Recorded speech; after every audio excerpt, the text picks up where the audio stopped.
Hello, and welcome to the Proactive Caregiving podcast. As a CPA with over 20 years as an industry accountant, Jessica stepped away from the corporate world to become a full-time caregiver for her mother.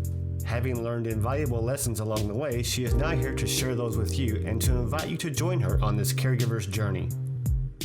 Here is your host, Jessica Cannon.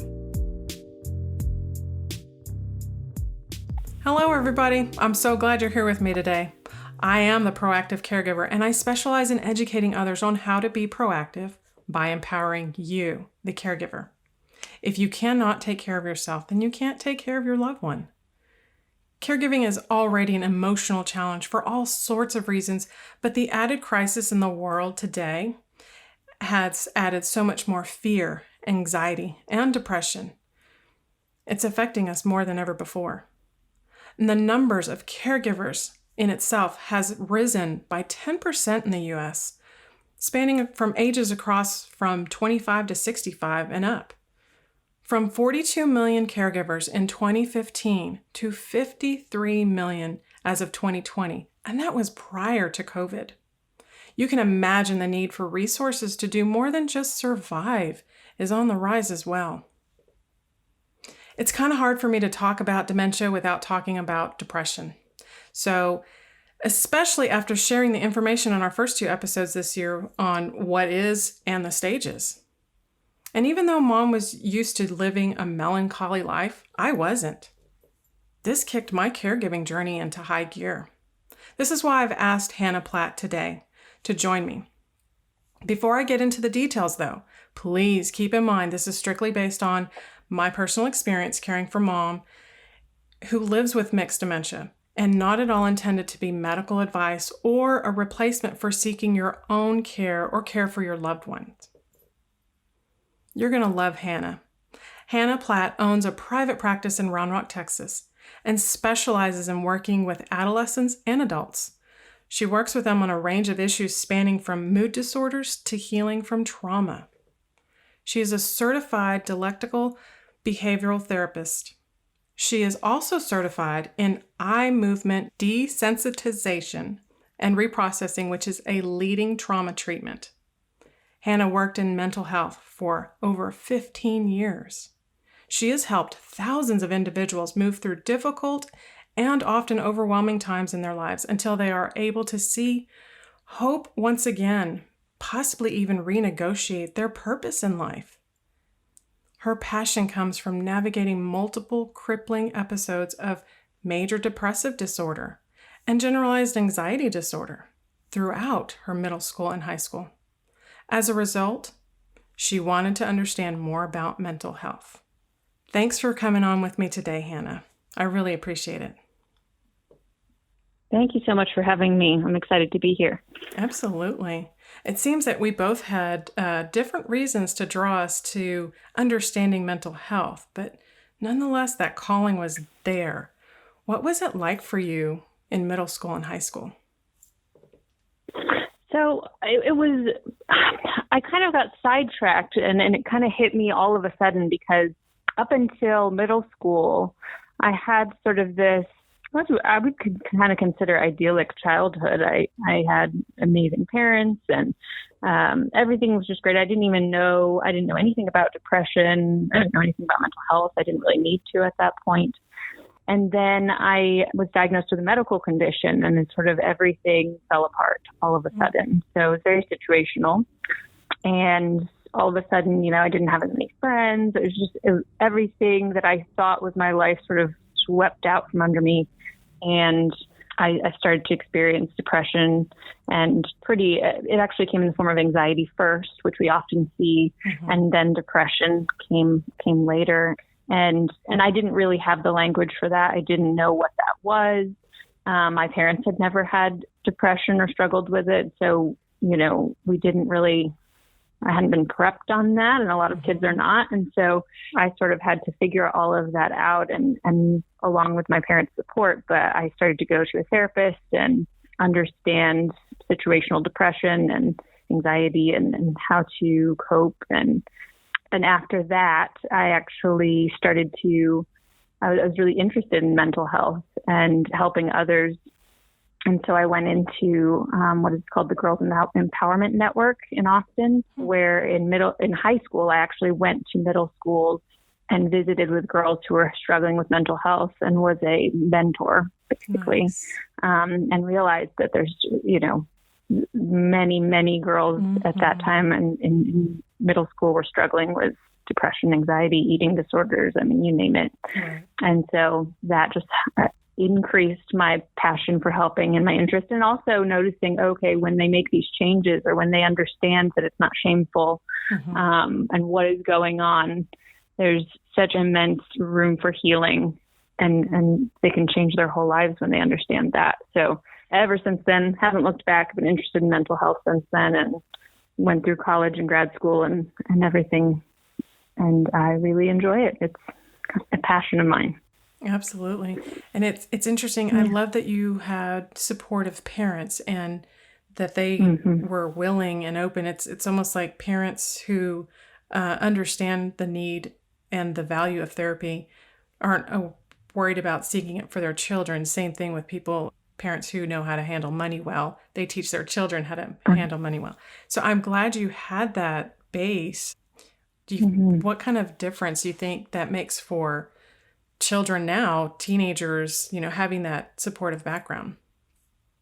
Yeah. I mean, I think it's huge. If I think about my experience, if I had not had parents that were in tune with me at all, had parents where I couldn't share with them, or they weren't willing for some reason to get me help, I don't think I probably would have made it through that time period in my life. And so I find in my practice, I work with a lot with teenagers and their families. And we see, I mean, it's clear in the research that if a teenager or just an individual has a support network, especially parents that are supportive, their prognosis is just, I mean, it's incredible, the difference between a prognosis to somebody who has that support system and someone who doesn't. Right. If you don't have that, it's very, very difficult to bounce back and to kind of progress through the depression. Right. So when we talk in terms of the depression, and I mentioned earlier, the stats, COVID made a huge difference in everybody's life in one way or the other. But one of the things I pray that we get past this way of living, this COVID way of living sooner than later. But one of the things I want to try to understand is the difference between what clinical depression is versus the situational depression. Right. Yes. Yeah. It is a difficult distinction sometimes. Well, there are actually two different diagnoses, and technically in the DSM, which is the Diagnostic and Statistical Manuals, is our sort of mental health Bible, essentially, with all of the disorders.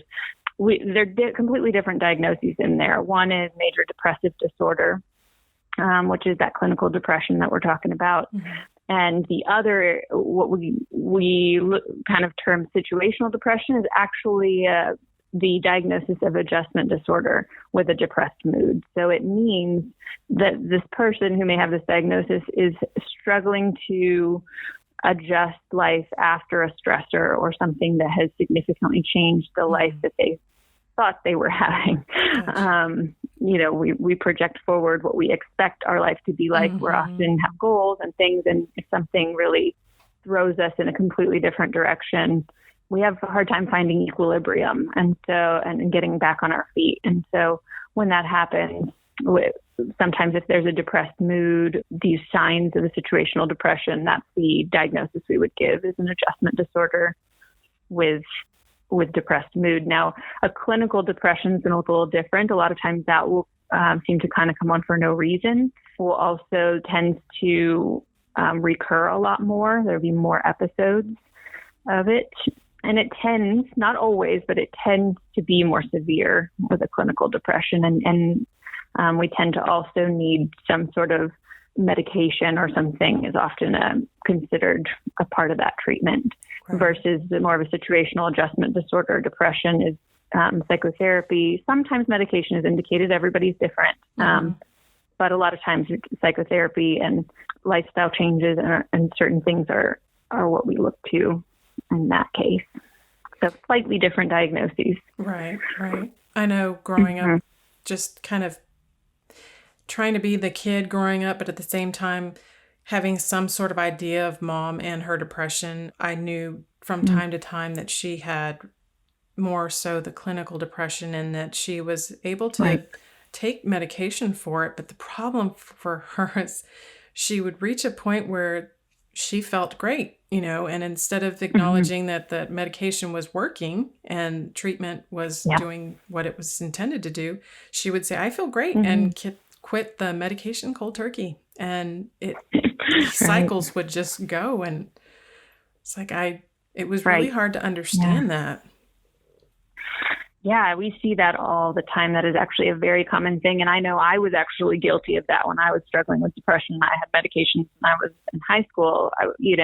We have this sort of, a lot of people have this, they don't want to be on the medication. They don't want to have to take that. Sometimes there's a shame involved. Sometimes it's, especially when we're feeling back to ourselves, it's so, I don't know, we want to move towards not taking that medication a lot of times. And unfortunately, it's hard to know whether you've really come out of the depression or the medications are working as they're supposed to. And now you are not depressed, but you still need the medications.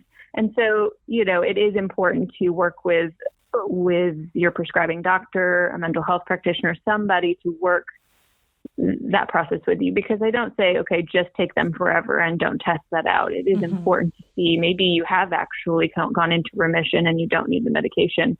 But the problem is people try to manage that themselves, right? Rather than having a professional help guide them through that. So it's a really hard one when the depression has lifted, to know exactly why and where that's coming from. Right.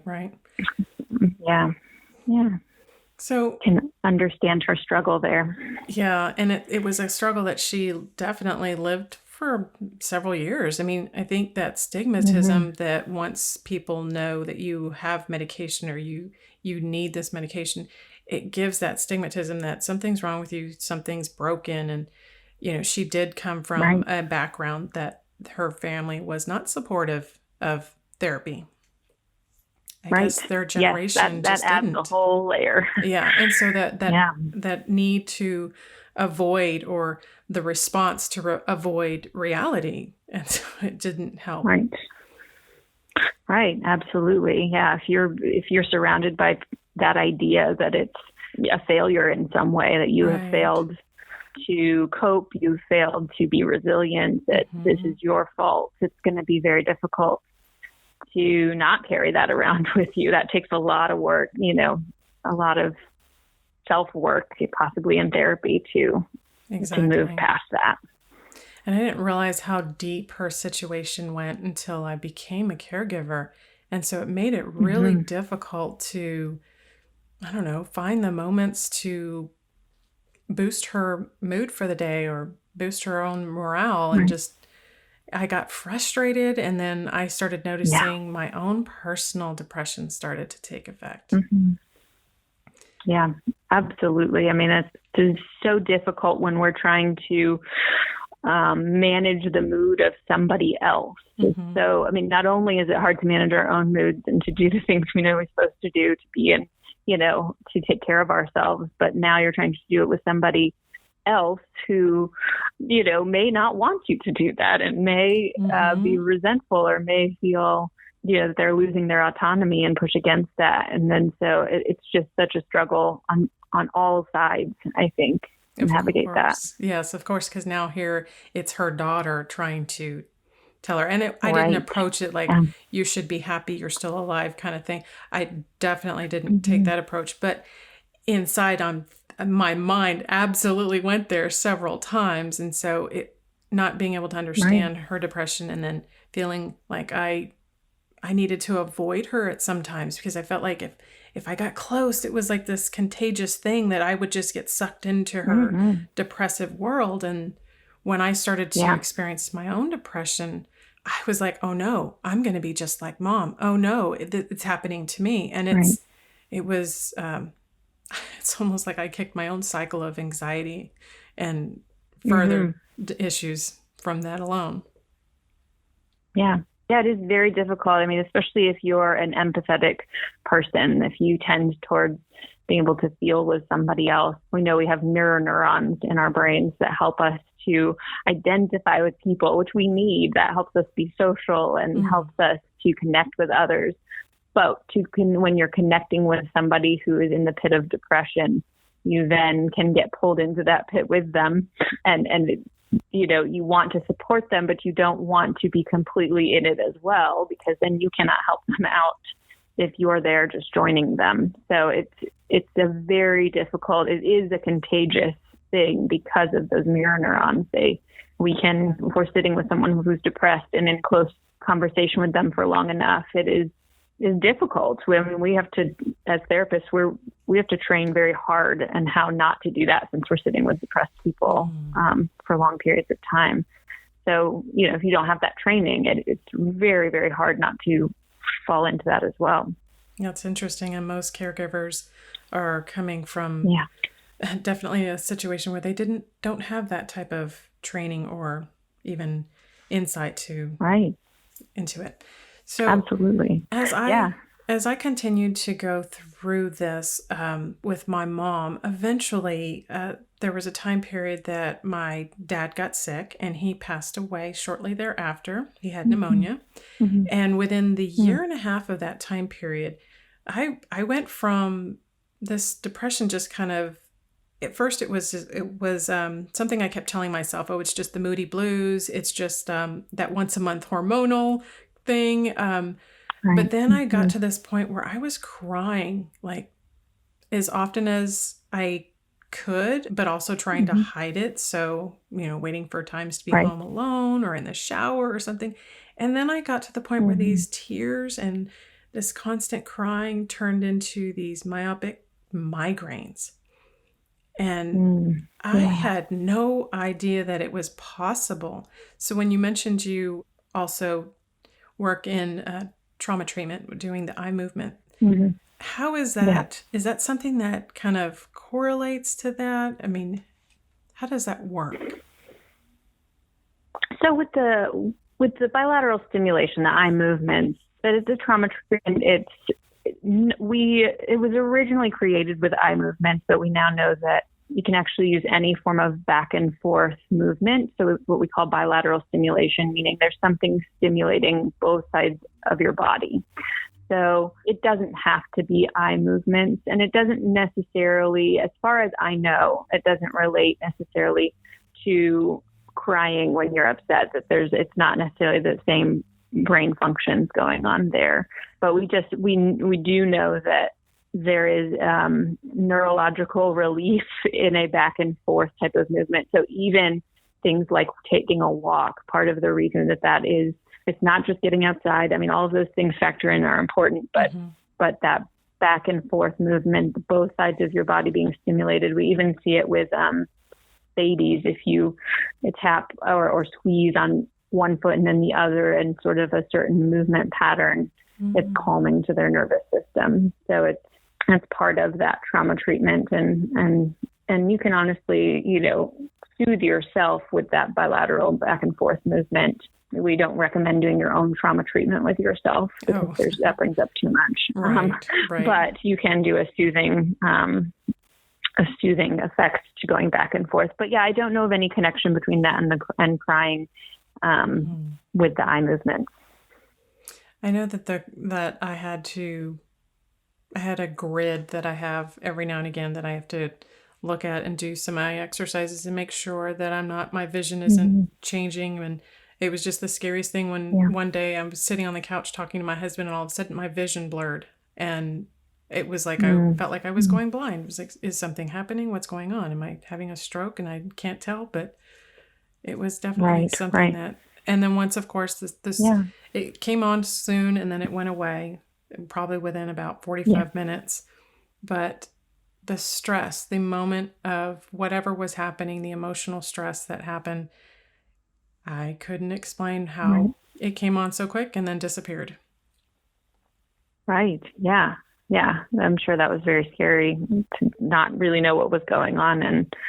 not know what was triggering it. I think, what you described, we see a lot with people sort of talking themselves down, right? What you described with, well, is it hormonal? Well, maybe it's this. And I think there's a hopeful nature to that of, well, I hope it's, I'm scared that it's something bigger. And so I'm just going to kind of hope it's this. Mm-hmm. What we find though, is I get so excited when I get somebody who comes in and it's, they're in the mild levels of depression and they're noticing this and something feels a little off, and they come in early. It's just like if let's say you have flu symptoms and you wait until it's, you've been in bed for 5 days and you can't even open your eyes. That's going to be harder to treat than if you were to go to the doctor at the first sign of the flu when you just first start coughing and getting. So same with depression. It's the exact same thing. If you can, before all the neurochemicals and neurotransmitters get really depleted or your cortisol levels increase, all these things we know go along with depression. If they're at the beginning of that, we can do lifestyle change. We can do a lot of different things that can relatively easily often put you back into remission and get you back to feeling like yourself. The problem is a lot of people try to talk themselves out of it, and it continues to progress and get worse and worse until something kind of catastrophic happens or something really upsetting, like what you described with your eyes. Then they come in, and it's harder to treat at that point because it's progressed into sort of moderate to severe depression levels. Right. So, if anybody listening sort of is starting to feel that way a little bit, that, you can always, just going into therapy doesn't mean you're going to be in therapy for years. You can go in, kind of get your tune up, get back on track, and it can all kind of be done versus, and this isn't the case for everybody, but for a lot of people, versus waiting for it to progress until it becomes a bigger situation for you. Yeah. But very common. Yeah. Well, and that's where I've learned not to, that's still sometimes the go-to, but I've learned, because I've accepted that therapy is good and I have been able to attend my own therapy sessions. I'm able to feel those differences and go, okay, it's time for that tune up again, because I'm starting to feel this similar thing that started before and catch it before it gets any worse. So what are some of the symptoms the caregivers or our listeners can kind of be on the lookout for in terms of situational depression or clinical depression even? Okay. So I will list out, there is quite a few. Now understand that it doesn't mean that you have to have all of these things to have situational depression, but I'm going to kind of list out all the different things. Everybody's a little different. You may have just a couple of these. You may have a large portion of these. Just sort of listen to the different things and kind of keep in mind, am I experiencing any of these at all? So the first one is feelings of sadness, that down feeling that it's hard to describe sadness, but I think everybody kind of knows in their own experience what that feels like for them. Feelings of hopelessness, that sense of it doesn't matter. I don't care to do anything about it because it's not going to change anything. Nothing's going to make it different. That what we would normally, people would say, oh, you're being really negative. Well, there's sort of a hopelessness that comes as a symptom of depression. Another one is loss of enjoyment, that in things you once considered to be enjoyable or pleasurable. So you love to go fishing or something like that, but now it just doesn't even feel worth it to get up and do those things. That's one of our big red flags of depression. Is just, and another piece of that is if you do go do this thing you once enjoyed, once you get there, you don't really enjoy it anymore. Like we call this anhedonia. You're not able to feel pleasure anymore. That's a big sign of depression. And once you've gotten to that place, you're usually kind of in a moderate level of depression. The next one is bouts of crying spells, like we were just talking about. Right. Especially if you're noticing kind of crying at what feels like nothing, or you're like, wow, that wouldn't have made me cry before, but now it is. That's sort of a sign. But what we do know too, though, is that mild to moderate levels of depression tend to have more crying. Once you get into severe depression and even clinical depression levels, then we tend to see people talk about, like, I can't even cry. I want to cry, but it's not happening. So that's a more progressed version. The next one is feelings of anxiety, nervousness, just that on edge. And I'll at some point get to why that is, but just that feeling that something's wrong and I don't even know what it is. I can't pinpoint it. I'm just anxious and I can't calm down. It's a big one. Impaired sleeping patterns. We know that serotonin, that neurotransmitter that is highly related with depression, is actually a building block and creates melatonin, which is that sleeping chemical. So if you're having impaired sleeping patterns, oftentimes that means there's some imbalances there in your neurochemicals. So it's highly related with depression to have struggles with your sleeping. Difficulty concentrating and paying attention. A lot of times if you're depressed, we think of depressed sort of looks like Eeyore, right? That sad, down, blah. When we look at brain scans of people who are depressed, things are heightened. There's a lot more thinking going on. And so people with depression actually realize, oh, wait, my mind is on overdrive. I look lethargic. I look like I can't, I'm exhausted, but I'm thinking constantly. And so when that happens, it's hard to pay attention to all these thoughts going on. They're probably pretty negative thoughts and upsetting thoughts, but all of those, and you're supposed to try to concentrate on something else, and there's not enough room. So difficulty concentrating is a big one. Feelings of being overwhelmed. I hear this from a lot of people who are depressed. The idea of just taking a shower, that's so hard. I can't do that. And so somebody who's not depressed doesn't understand that, right? They're like, let's go take a shower. But for a person who's depressed, that just feels it's too much. There's too many steps. The helplessness comes in there, like why even bother, that stuff. So if things that didn't used to overwhelm you start to feel hard, that is a sign that you're starting to move into depression. And if they feel so hard you're not even going to do them, then you may even be in that moderate level somewhere. Suicidal thoughts or behavior, common with depression. We know those things often go together. So if that's if you're at that level, you're usually at a moderate to severe level. And sometimes we just know you just get those thoughts and they kind of pop in. And if that starts to happen, it's definitely seeking therapy or reaching out is important. Some people feel shame with that and hide it, and it gets worse, and then go into an emergency level.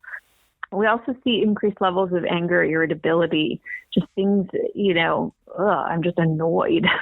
And I have a feeling that for a lot of caregivers, this is probably one. Yes.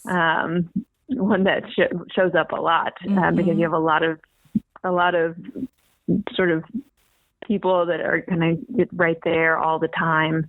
It's hard to keep your patience, but we find that with depression, it's even harder than normal to keep your patience. Things just really irk you, and it's hard to respond in a calm manner. So true. So if you're noticing, I'm just really edgy and irritated, that may be a sign. We see that one also.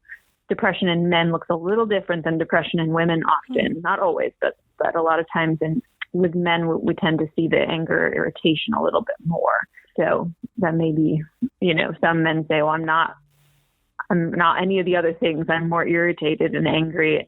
It can still be depression. Right. They can't dismiss it at that point. Yeah. Right.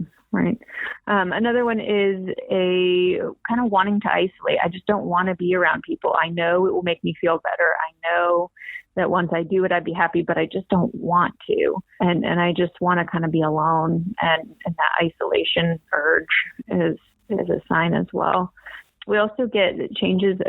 I know this is a lot, so bear with me. A lot of different symptoms.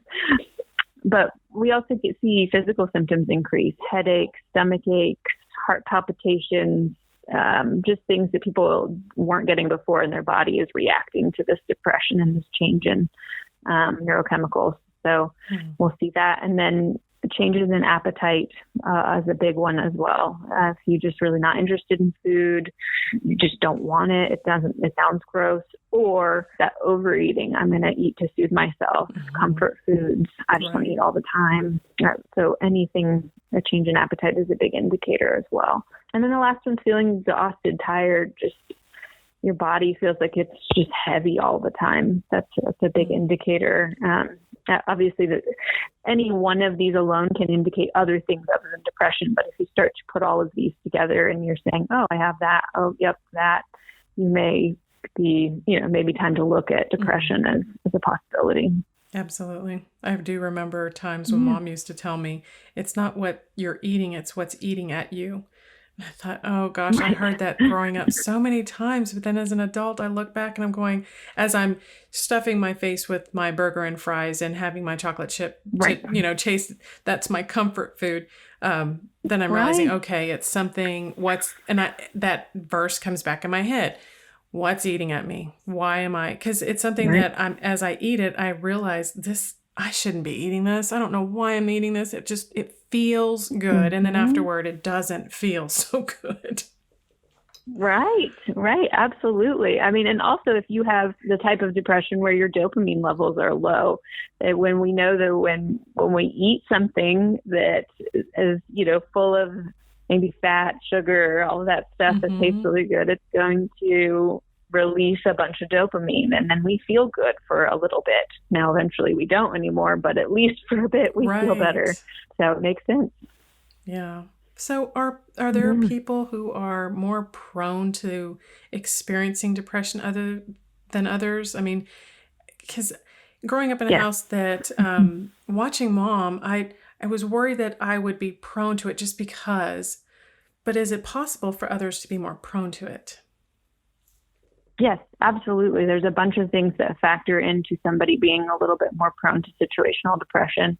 Now, when we look at this doesn't mean that, you have to have all these things to be more prone to depression. Just consider that, you may have none of these factors that put you more at risk, but it's still situational depression. So it's not too black and white like that.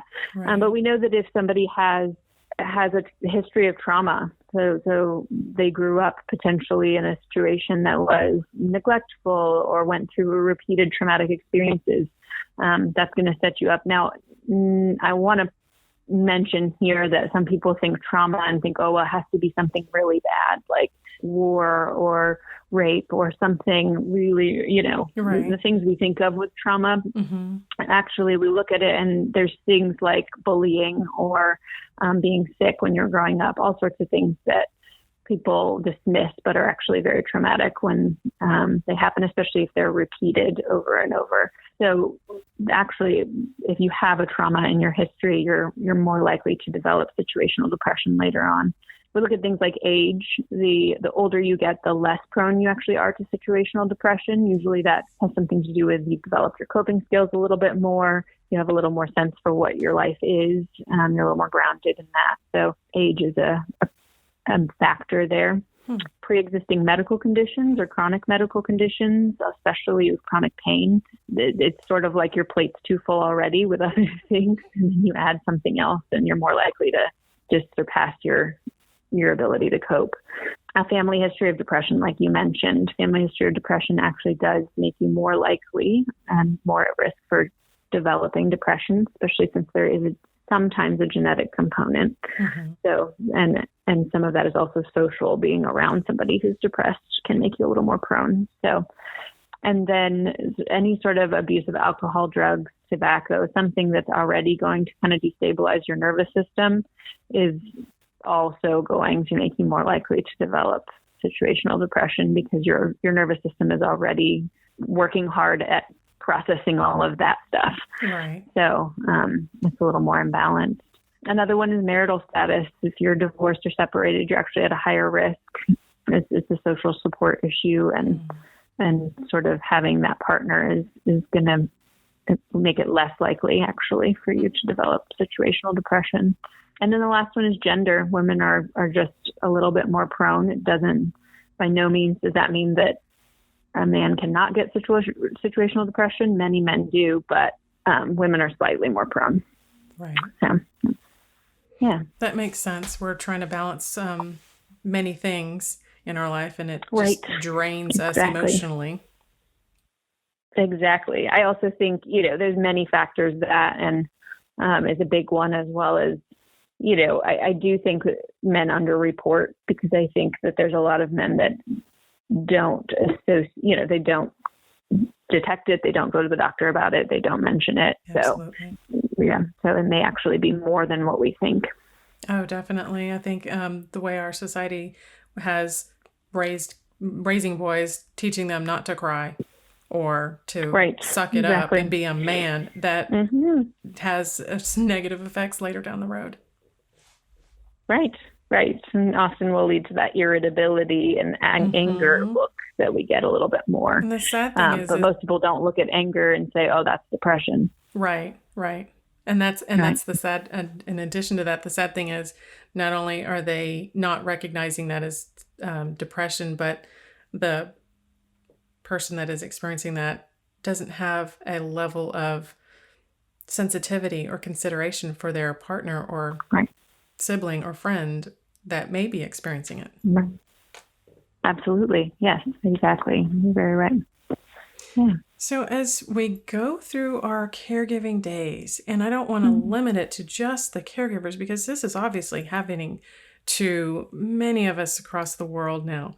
As we go through our days, what are things that we can, I guess, do in addition to treatment? Let me rephrase that. Before someone is in psychotherapy or seeks therapy, what are things that they can do in addition to that or with it?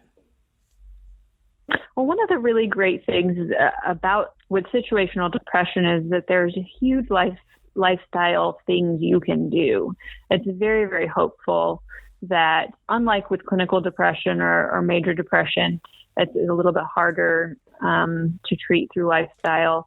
With situational depression, there's actually a lot of evidence and a lot of research showing that you can add in or take away a lot of things in your day to day that are going to help a lot. So the hard thing, I think, is that a lot of people tune out. They know, eat healthy, get exercise, blah, blah, blah, right? And they just sort of tune it out because they don't necessarily maybe understand exactly all the pieces, the factors and neurochemicals and why we're saying all of that stuff. But there are those things, and I'll go over some of them that you can be doing. Those things are the keys to re-regulating your nervous system and your neurochemicals and getting everything back on track. So I would say the number one thing, especially related to depression, because of what we know about the neurochemicals, is sleep. If your sleep is off, it's almost guaranteed that a lot of your other neurochemicals are off, because your melatonin is now off, which is going to create a serotonin change. All sorts of things are going to get out of whack. And so if you're, I know a lot of people say, I'm scrolling on Instagram or whatever, and just sort of tuned out for a couple hours before bed, that kind of thing. All of that's going to impact your melatonin levels, make it hard for you to sleep. So making sure that you have a really good sleep routine around, a couple hours before you normally go to bed, making sure you're doing something that is soothing to your nervous system. So no screens, maybe a bath or a shower, and doing maybe journaling, drinking some tea or something that's calming. I know I'm definitely guilty of the screens as well. It's a hard habit to break, but it is really important, especially if you're noticing some of these symptoms, to kind of hold yourself accountable and say, okay, I can do the screens, but I'm going to do them earlier. And then I'm not going to do them within the 2 hours before bed. Another big thing with sleep is getting up and going outside. So our body is regulated based on light and sunlight. So especially right now when we're in these shorter days, a little less sun, if it is, you want to get up. And when you get up, don't get up 10 minutes before you got to get on your Zoom call and stare at a screen all day. Going to create more depression. You want to get up maybe at least an hour before, do a slower morning routine, and we say at least 10 to 20 minutes of outside time in the morning, because then your body knows, oh, it's morning time. The sun is up, so it can regulate all of those chemicals and get you back on track. So, with any depression, I say make sure, even if you're not going on a walk, the walk is a little better because of the movement. But even if you just sit on your back porch or wherever in the sun for 20 minutes, that's going to be better than just staying inside. Our body can't figure out time if we do that. So it needs the sun to figure all of that out. So sleep is a huge, huge one. Another one is, like I said, what we talk about with food. If you're not eating the things needed to create serotonin and all of these neurochemicals that make you feel vital, then you can't make them. So, if we don't have the ingredients, it's not going to happen. So you want to be eating things, a meal that has a fiber component to it. Healthy fats are huge for brain health. So making sure you're getting your omega-3s through avocados, nuts, seeds, all of those things are going to help contribute. Vegetables, especially green leafy vegetables, are a huge component to creating those chemicals. So if you're just, eating junk food all day long, your body, no matter what you want, your body cannot create that, what it needs to create to regulate your nervous system. So I know it doesn't taste as good, but it is really important to make sure you get some of those. So even if it's slow changes, incremental, small changes, like you swap out, a little bit of avocado toast in the morning instead of a sugar cereal, that's going to matter a lot. So that's a big change. We also look at things like adding in things that make you happy. I know that sounds so simple. Oh, well, duh. But that does matter a lot for those neurochemicals. If you're only doing all the shoulds, the things you have to do, and you're just slogging through the day until you go to bed and then you get up and do it all again, you have no dopamine release. You don't have anything that's going to make you feel good. So adding in, I say, we all have, I think, 10 minutes at least a day, and trying to fill 10 minutes 2 times a day would be better, but at least one time, 10 minutes a day doing something that you enjoy is really important. As long as that's, something that's not going to backfire later, like, oh, well, but I'd enjoy eating this entire pizza. That's probably not. It's going to backfire. Right, exactly. So as long as it's something that doesn't backfire later, but you enjoy it, I'd say, making sure you're getting some of that in is also really important. Let's see, exercise, everybody knows this. It's a huge piece in what makes those chemicals as well. So I'm not talking about going to the gym for an hour. That's too much for most people, and especially for somebody who's experiencing depression. I'm just talking about movement and moving your body in some way. So if right now you're on the couch all day, or you're, in front of a screen and you're getting no movement, well, maybe it's just walking around the house and for an extra 10 minutes. So don't do something, don't go from nothing to the gym for an hour. You're going to quit. Exactly. Just one step up, right? And just move your body a little bit more is going to be really important. So there's a lot of these just lifestyle factors that you have to look at. And I think we can all kind of be honest, hopefully, with ourselves and look at it. And most people can say, I could tune it up a little bit. I can kind of get myself together. And just, I do recommend kind of looking at your lifestyle, looking at your day-to-day, your average 24 hours, and just look at, okay, what's one small change I can make here? One little thing at a time is the way to create change. If you try to do it all at once, it just usually falls apart. So to trying to pick out some areas that may be your downfall right now. I can absolutely agree with everything you just said. Years ago, when I started to experience this depression, the exercise was kind of my double-edged sword, because I wanted to do it. I know I needed it, but then I did it to the extent that my body was so incredibly sore that I wouldn't return to the gym. And so I couldn't create a routine that was something that helped me. Instead, it was hurting me. Right. And so finding those little bits of movement and improvement, it made a bigger difference. And even to the point where if I had to set a timer on my phone or watch the clock and set a microwave timer or something that would give me a straight 10 minutes and stop. So then I got to feel what that 10 minutes was like and how much, and then understand what all I could fit into that 10 minutes, and eventually working it up to 15 minutes and then 20 minutes. And if I had more, then I did more, but I had to train myself to do that. And the same thing with the food. Avocado toast is great. I mean, I can't get my teenager to eat it more often, but those are those simple things that make huge differences. Because once I started with the small supplemental things, like, okay, instead of a butter toast, I would have the avocado toast. And the feelings, the difference of how I felt after I ate was huge. Mm-hmm. Yeah. Your body finally has what it needs. Yes, and before and it doesn't have all that extra stuff. And before, when I used to say salads, I'm not a rabbit. I don't need to eat a bunch of salads. I don't have to be a rabbit to enjoy salads now. I've changed this, and it's been a gradual thing that I actually crave salads sometimes, and so I make sure I have it on hand to either eat it or freeze it for smoothies. So. Right. Absolutely. Yeah, I think one thing to consider is that depression and momentum are very related. If you think about, let's say, I'll use an example. I like to do stationary bicycles, so I'll just use one of those as an example. If you have the weight turned up on it and you have the resistance up high and you start to try to pedal from a stop, it's going to be very difficult, right? It's not going to get very far. It's going to be, and you're going to just want to quit. Mm-hmm. If you start lower resistance and you start pedaling and then turn up the weight, you've already got the momentum behind you. You can go a lot faster. It's not as hard. It's, everything is helping you move forward at that point.